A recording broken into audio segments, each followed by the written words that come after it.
Čia Energy Digest, tinklalaidė, kurioje apžvelgiame, kas geresnio pastarąją savaitę įvyko mūsų energetikos sektorėje.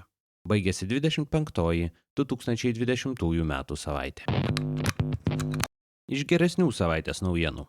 Baigtas Lietuvos ir Švedijos elektros jungties Nord-Balt remontas, Baltarusio Astravo atominę elektrinę pastebėjo Europos komisijos pirmininkė Ursula von der Leyen, o Klaipėdą pasiekė dar vienas amerikietiškų dujų krovinys. Iš tokių vidutinių naujienų šalies nacionalinio transliuotojo tyrėjams kilo klausimų dėl potencialių vamzdžių tiekėjų Lietuvos ir Lenkijos dujotiekio GIPL projektui. Be visų šių dalykų į mūsų regioną grįžta japonai, prezidentas savo metinėme pranešime šiek tiek dėmesio skyrė ir energetikai, o Vilniaus šilumos tinklai imsis elektros gamybos. Štai papunkčiui. Niekas negalės pirkti mūsų politinės valios.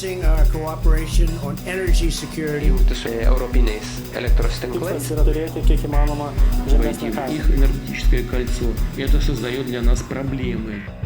Šią savaitę į rikiuotę buvo sugrąžinta Lietuvos ir Švedijos elektros jungtis Nord-Balt.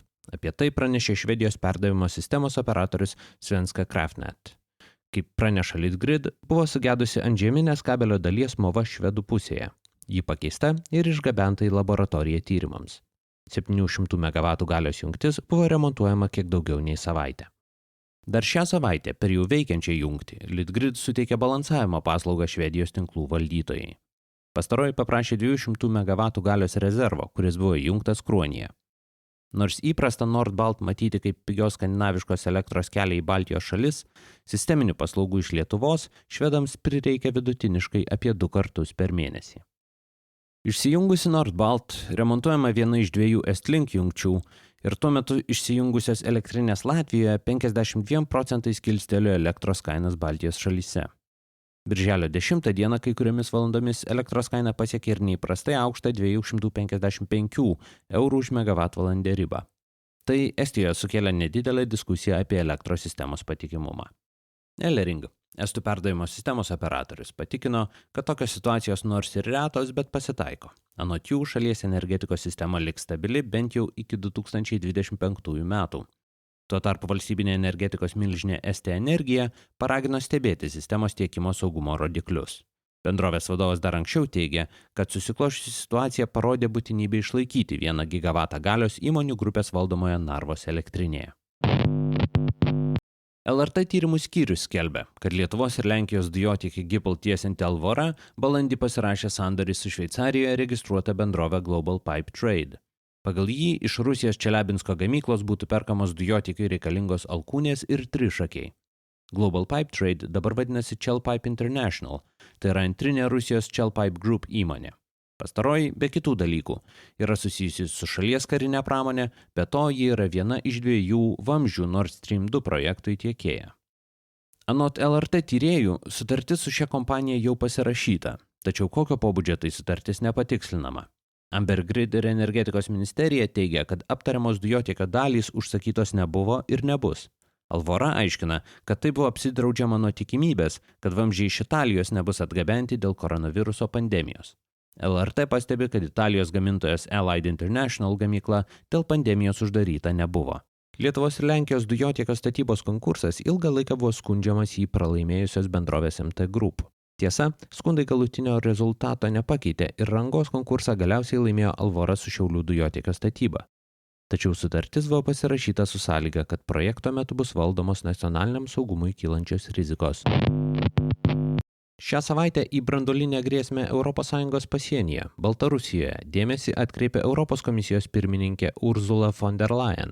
Po rytų partnerystės virtualaus susitikimo ji patikino, kad derybos su Baltarusija vyksta, nors norimų rezultatų pasiekti kol kas nepavyko.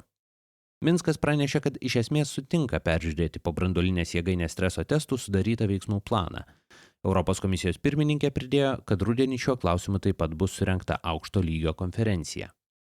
Europos branduolinės energetikos reguliuotojai NSREG ir ES ekspertai pastabas jėgainės saugumui pateikė 2018 m. Liepą.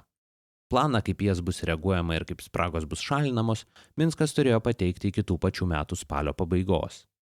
Tai galiausiai buvo padaryta tik 2019 m. rugpjūtį. Tuomet Lietuvos branduolinės saugos prižiūrėtoja VTSI teigė, kad statytojai neketina pašalinti trūkumų iki pirmojo jėgainės reaktoriaus paleidimo.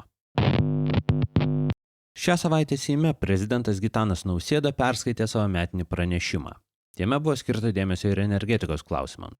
Prezidentas išreiškė pritarimą tikslui tapti klimatui neutralia valstybė iki 2050 metų, jis sukritikavo ginčus dėl Astravo atominės elektrinės saugumo tarp šalies politikų ir paragino šiuo klausimu vieningai siekti tarptautinių institucijų paramos.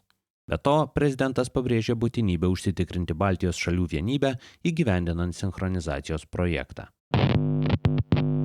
Baltijos šalių perdavimo sistemų operatoriai pasirašė bendradarbiavimo susitarimą su Japonijos TEPCO Power Grid.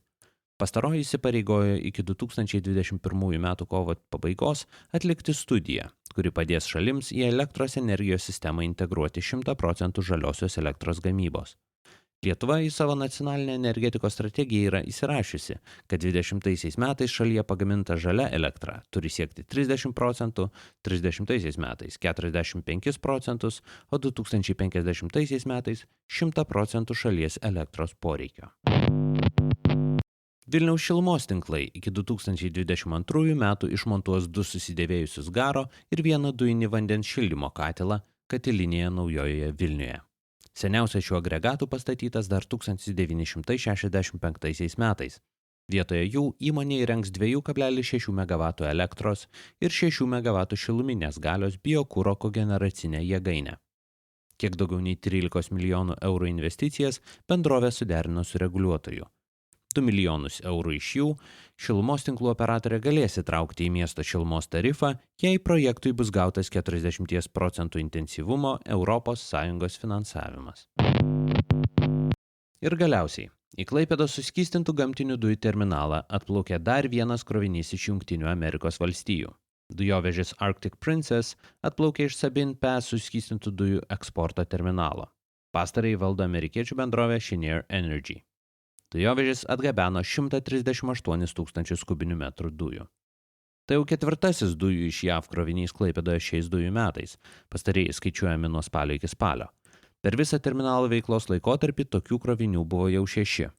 Be to, šią savaitę Liepos mėnesį terminale rezervuoti 949 GWh pajėgumai. Apytikriai tiek jų reikia norint atsigabenti vieną didelį dujovežį. Dujų pirkėjų Klaipėdos nafta neįvardina. Šiam kartui tiek. Jei tinklalaidė jums pasirodė įdomi, prenumeruokite. Energy Digest rasite bet kurioje podcastų programėlėje. Papasakokite apie tinklalaidę draugams, bendradarbiams, pažįstamiems, kuriems energetikos naujienos taip pat gali būti įdomios. Šis podcastas kuriamas to paties pavadinimo naujienlaiškio pagrindu. Jei mėgstate naujienas ir skaityti, o ne tik jų klausytis, laidos aprašyme rasite nuorodą, kurią sekdami galėsite užsiprenumeruoti naujienlaiškį. Kaip bene viskas šiame gyvenime, Energy Digest ilgainiui atsiduria socialiniuose tinkluose. Aprašyme rasite visas navigacijai reikalingas nuorodas, taip pat ir į Patreon platformą, kurioje galite tapti tinklalaidės rėmėjais. Ačiū, kad klausėtės. Su jumis buvau aš, Naglis Navakas. Iki kitų kartų.